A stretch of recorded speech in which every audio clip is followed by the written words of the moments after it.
Imam Ghazali ini imam ahli fikih dan imam juga dalam tasawuf. Ini jarang. Biasanya orang yang ahli fikih rada tegas, rada tajam. Nah, pernah kita bahas di kitab mana tuh? Ini kitab ini nih. Ada cerita yang ahli fikih melihat orang pada melakukan dosa, pada waktu itu pada pakai narkoba, ahli fikih itu langsung isma'az, ini dasar tukang maksiat, kamu nanti dihukum sama Allah. Nah, itu ahli fikih biasanya tegas begitu. Ahli tasawuf melihatnya beda. Waktu melihat orang ahli maksiat, justru mereka hatinya pengen supaya mereka terbebas dari kemaksiatan tersebut. Sampai yang ahli tasawuf itu bilang sama yang ahli fikih tadi, ayyul Islam alladhi anta fihi, Islam model apa sih yang ente jalanin? Wala yatibu lakal julus ma'a ikhwanikal mudhnibin, sampai-sampai ente gak mau duduk sama para pendosa itu. Kenapa ente malah ngatain mereka, malah hina mereka? Duduk, nasehatin, kan ente punya ilmu, kasih tahu, bukan main asal ngejudge aja. Nah, itu ahli tasawuf biasanya begitu, memandang dengan batinur rahmah. Kalau ahli syariat pandangnya pakai hukum. Ini hukumnya begini, ini hukumnya begitu, begini.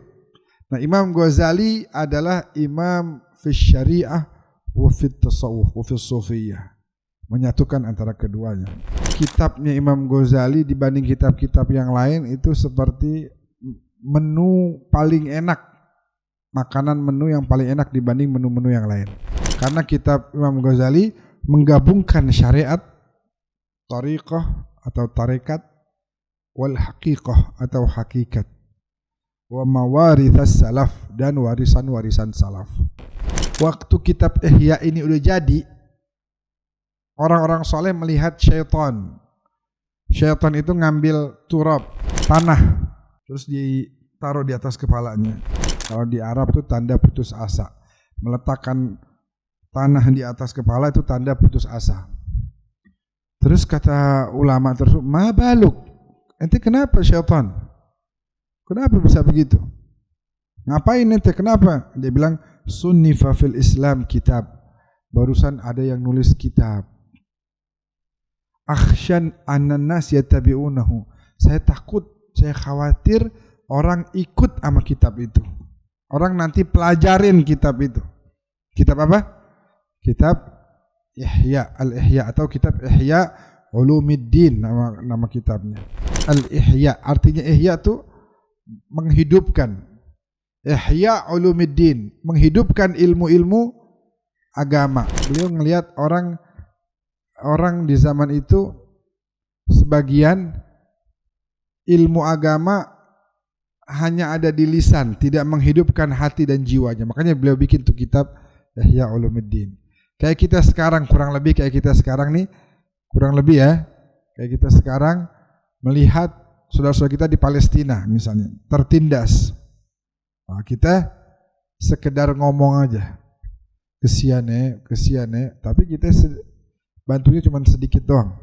Kata Habib Ahmad bin Hasan dulu, Al-Ba'alawi sebelum ditulis kitab Ihya ini, mereka sempat punya rencana, yuk nulis kitab yuk.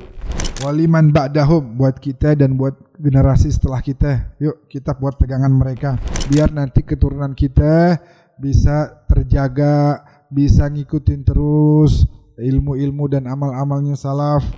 Pada saat mereka masih dalam beberapa waktu berdiskusi gimana modelnya, seperti apa, nanti siapa yang lajnahnya, penulisnya siapa aja.